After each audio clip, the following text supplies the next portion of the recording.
Hello friends, once again welcome back to Pratiyogita academy. Friends, आज के इस वीडियो में हम लोग रेखा गणित यानी कि ज्योमेट्री के कुछ इंपॉर्टेंट क्वेश्चन को सॉल्व करेंगे। फ्रेंड्स, ये सब ऐसा क्वेश्चन है कि आपको आने वाले ग्रुप डी के एग्जाम में बहुत हेल्प करने वाला है, क्योंकि इस तरह का क्वेश्चन आपको ग्रुप डी के एग्ज़ाम में देखने को ज़रूर से ज़रूर मिलेगा। ये मेरा आपसे वादा है।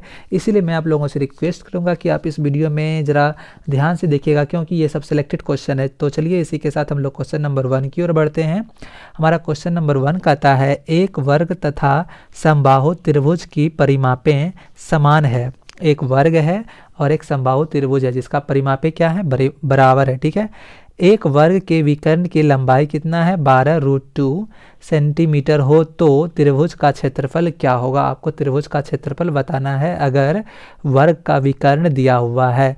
तो देखिए, हमारा एक प्रकार से ये मान लेते हैं, एक मेरा ये क्या है, एक वर्ग है और एक समबाहु त्रिभुज ये है। ठीक है। समबाहु त्रिभुज क्या होता है, जिसका साइड क्या होता है, पूरा का पूरा बराबर होता है। ठीक है। और ये मेरा क्या है, वर्ग है, इसका भी साइड क्या होता है, बराबर होता है। तो अब देखिए क्वेश्चन में कहता क्या है। क्वेश्चन में यहाँ पे कह रहा है विकर्ण की लंबाई दिया हुआ है वर्ग के विकर्ण का। तो वर्ग के विकर्ण क्या दिया हुआ है, वर्ग के विकर्ण दिया हुआ है, वो कितना है, वर्ग का विकर्ण 12√2 है। ठीक है, 12√2 है। अगर आपको फॉर्मूला याद हो कि वर्ग का भुजा का अगर विकर्ण दिया हुआ हो तो वर्ग का भुजा हम लोग कैसे निकालेंगे। अगर आपको फॉर्मूला याद होगा तो आप बहुत ही आसानी से निकाल लीजिएगा। क्या होता है इसका फॉर्मूला, विकर्ण भागा क्या, विकर्ण बाय √2, विकर्ण बाय √2। वो क्यों, देखिए विकर्ण यहाँ पे क्या निकलेगा, अगर ये a है, अगर ये a है तो √2a होता है कि नहीं होता है, ये हो जाएगा कि नहीं होगा यहाँ पे। तो इसीलिए विकर्ण भागा √2। अब देखिए विकर्ण कितना दिया हुआ है, 12√2 दिया हुआ है, भागा √2। ठीक है, तो √2 से √2 कैंसिल हो जाएगा, ये क्या हो जाएगा आपका 12 हो जाएगा। समझ गए। अब आगे बढ़िए यहाँ से, वर्ग की भुजा, वर्ग का भुजा निकल गया 12, वर्ग का भुजा क्या निकल गया, 12 निकल गया। तो वर्ग का परिमाप निकाल लेंगे। अब कहा है कि देखिए इसका और इसका दोनों का परिमाप ना बराबर है, तो वर्ग का परिमाप, वर्ग का परिमाप क्या हो जाएगा हम लोगों का, देखिए अगर एक साइड 12 निकला तो यहाँ पे कैसा ऐसा 4 गो है, तो 12 गुना 4 कर देंगे तो क्या हो जाएगा, बच्चों के 48 आ जाएगा। ये 48 आ गया, यही 48 क्या है, इसके परिमाप के बराबर है। यही 48 क्या है, इसके परिमाप के बराबर है। तो हम क्या लिख लेते हैं, त्रिभुज का परिमाप। ठीक है, यहाँ से त्रिभुज का परिमाप। ठीक है, त्रिभुज का परिमाप क्या हो जाएगा मेरा, 48 हो जाएगा। अब त्रिभुज का परिमाप क्या, फॉर्मूला क्या होता है, ए ए ए, ये 3 गो ए है तो 3a बराबर क्या है, 48 है। तो a बराबर क्या हो जाएगा हम लोगों का, a बराबर हो जाएगा 16, a बराबर क्या हो जाएगा 16। तो साइड निकल गया ना त्रिभुज का। जब साइड निकल गया त्रिभुज का तो आपको एक फॉर्मूला और याद होगा कि समबाहु त्रिभुज का एरिया कैसे निकालते हैं। तो समबाहु है ना, तो यहाँ पे देखिए, हाँ समबाहु त्रिभुज है, तो समबाहु त्रिभुज का हम लोग कैसे निकालते हैं, क्षेत्रफल यानी कि एरिया। समबाहु त्रिभुज का क्षेत्रफल का फॉर्मूला अगर आपको याद हो तो फॉर्मूला यहाँ पे याद रखना जरूरी है। क्या होता है, √3/4 a² यानी कि साइड स्क्वायर, √3/4। तो √3/4 यहाँ पे लिख लेते हैं, √3/4। a कितना है, 16 गुना 16, तो इसको 4 चौके 16 बार में कट जाएगा। और ये देखिए 16 चौकी 64, और यहाँ पे क्या है, √3 है, ये तो आएगा ही आएगा। तो हमारा यहाँ पे आंसर क्या हो जाएगा, 64√3 सेंटीमीटर स्क्वायर, ये वाला आंसर हो जाएगा। तो देखिए यहाँ पे फॉर्मूला हम लोग क्या यूज करें, तो देखिए हमारा पहला फॉर्मूला यहाँ पे ये है, इस फॉर्मूला को यूज किए, और दूसरा फॉर्मूला यहाँ पे क्या है, ये है। अगर ये सब आपको याद नहीं है तो ये सबको याद कर लीजिए। ठीक है, अगर एक बार में समझ में नहीं आया तो इस वीडियो को फिर से देखिए। तो चलिए अगले क्वेश्चन की ओर बढ़ते हैं। हमारा अगला क्वेश्चन कहता है, एक वृत्ताकार जलाशय जिसका व्यास 28 मीटर है के चारों ओर 7 मीटर चौड़ा बाग है, तो बाग का क्षेत्रफल वर्ग मीटर में क्या है, ये आपको बताना है। तो देखिए इस क्वेश्चन को बनाने के लिए हम लोग क्या करेंगे ना, एक डायग्राम बनाएंगे। जब हम किसी भी क्वेश्चन का डायग्राम बना लेते हैं तो उस क्वेश्चन को सॉल्व करना बहुत ही आसान हो जाता है। तो इसका डायग्राम कैसे बनाएंगे, देखिए एक वृत्ताकार जलाशय जिसका व्यास कितना है 28 मीटर है। व्यास क्या होता है आपको अगर मालूम हो तो डायमीटर होता है, ठीक है। तो देखिए एक क्या है वृत्ताकार जलाशय है, मान लेते हैं ये क्या है जलाशय है, ठीक है। और इसका व्यास क्या दिया हुआ है 28 मीटर दिया हुआ है इसका व्यास। तो इसका व्यास क्या दिया हुआ है पूरा का पूरा ये 28 मीटर दिया हुआ है, ठीक है।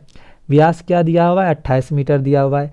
के चारों ओर 7 मीटर चौड़ा बाग है और इसके चारों ओर क्या है 7 मीटर चौड़ा बाग है। ये 7 मीटर क्या है यहाँ पे चौड़ा बाग है, इसका कितना हो जाएगा 7 हो जाएगा, ठीक है। ये 7 मीटर है और इसका मान के चलिए हमको ये व्यास दिया हुआ है तो इसका रेडियस कितना हो जाएगा, ये वाला भाग कितना हो जाएगा 28 का आधा यानी कि 14 हो जाएगा, ये 14 हो जाएगा। अब देखिए इस क्वेश्चन को कैसे बनाएंगे। इस क्वेश्चन को बनाने का सिंपल सा आसान तरीका क्या है, हमसे पूछा क्या है बाग का वर्ग का बाग का क्षेत्रफल, यानी कि इसका हमको एरिया बताना है कि इसका एरिया क्या होगा। तो इसका एरिया कैसे निकालेंगे, इसके पहले पूरा का निकालेंगे फिर इसका निकाल के दोनों को माइनस कर देंगे, इस तरह से मेरा उसका एरिया निकल जाएगा, ठीक है। तो पहले हम लोग इस छोटा वाला का एरिया निकाल लेते हैं, यानी कि जलाशय का एरिया निकाल लेते हैं। तो जलाशय का क्षेत्रफल, जलाशय का क्या क्षेत्रफल, तो जलाशय का क्षेत्रफल बराबर क्या हो जाएगा पाई आर स्क्वायर, ये तो आपको मालूम ही होगा पाई आर स्क्वायर। तो पाई कितना है, पाई है मेरा 22/7, आर कितना है 14 है तो 14 गुना 14 कर देंगे यहाँ पे, ये 2 से यहाँ पे कट जाएगा। तो अब देखिए तो हम यहाँ पे क्या कर देंगे 7 दूना 14, ये तो मेरा कट जाएगा ना। तो अब देखिए तो 22 गुना 2 तो 44 होगा गुना 14, इसको जब आप गुना कीजिएगा तो ये आपका आ जाएगा 1616 मीटर स्क्वायर, काहे कि यहाँ पे मीटर में है ना तो ये मीटर स्क्वायर हो जाएगा। ये आपका किसका निकल गया, इसका निकल गया, किसका निकला इसका निकला, ठीक है इसका। अब हमको निकालना किसका है, अब हमको निकालना है इसका वाला ना बाहर वाला, तो बाहर वाला का पूरा का, अब इसका कैसे निकालेंगे पूरा का। तो देखिए पूरा का अगर बाग सहित हम निकालें तो बाग सहित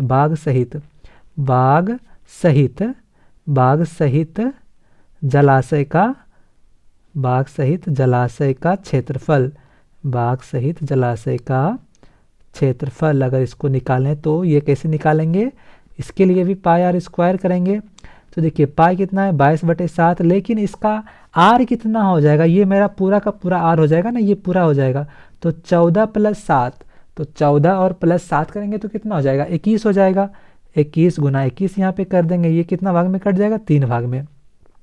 तो 22 गुना 21 गुना 3 करेंगे तो कितना हो जाएगा 63 हो जाएगा।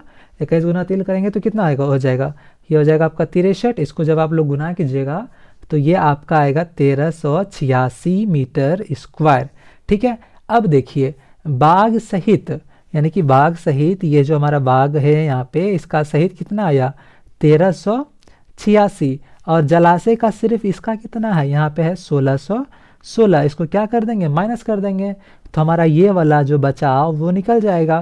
तो इसको माइनस करके देखिए कितना आता है, ये आपका आएगा 770 मीटर स्क्वायर। तो 770 कहीं है क्या, ये देखिए ऑप्शन नंबर डी में है। तो इस तरह से इस क्वेश्चन को बनाते हैं। क्या ये क्वेश्चन आपको समझ में आया, हाँ या नहीं। अगर समझ में आया तो वीडियो को लाइक नहीं किए हैं तो वीडियो को लाइक कर दीजिए, चैनल को सब्सक्राइब कर दीजिए और हमें 3 क्वेश्चन का आंसर जरूर दीजिएगा। पहला क्वेश्चन ये है कि हमारा बताने का तरीका कैसा लगता है, अगर अच्छा लगता है तो यस, नहीं लगता है तो नो। जब लिखिएगा तो आपको रीज़न लिखना पड़ेगा कि आप मतलब कौन सा रीजन में हम सुधार कर सकते हैं, वैसा चीज़ बताइएगा। दूसरा चीज़, हमारा दोनों क्वेश्चन आपको डेली समझ में आता है या नहीं समझ में आता है, अगर आता है तो यस, नहीं आता है तो नो, और जो क्वेश्चन समझ में नहीं आता उस क्वेश्चन का नाम लिखिएगा। और तीसरा चीज़, अगर आप किसी टॉपिक के बारे में जानना चाहते हैं तो उस टॉपिक का नाम भी आप हमें लिखकर बता सकते हैं। तो फ्रेंड्स आज के इस वीडियो में बस इतना ही, हम लोग फिर मिलेंगे किसी अगले वीडियो में किसी और नए क्वेश्चन के साथ, किसी और नए टॉपिक के साथ। तब तक के लिए बने रहिए आपके और हमारे favourite YouTube channel Pratiyogita academy के साथ। तो friends thank you for watching, have a nice day, bye bye.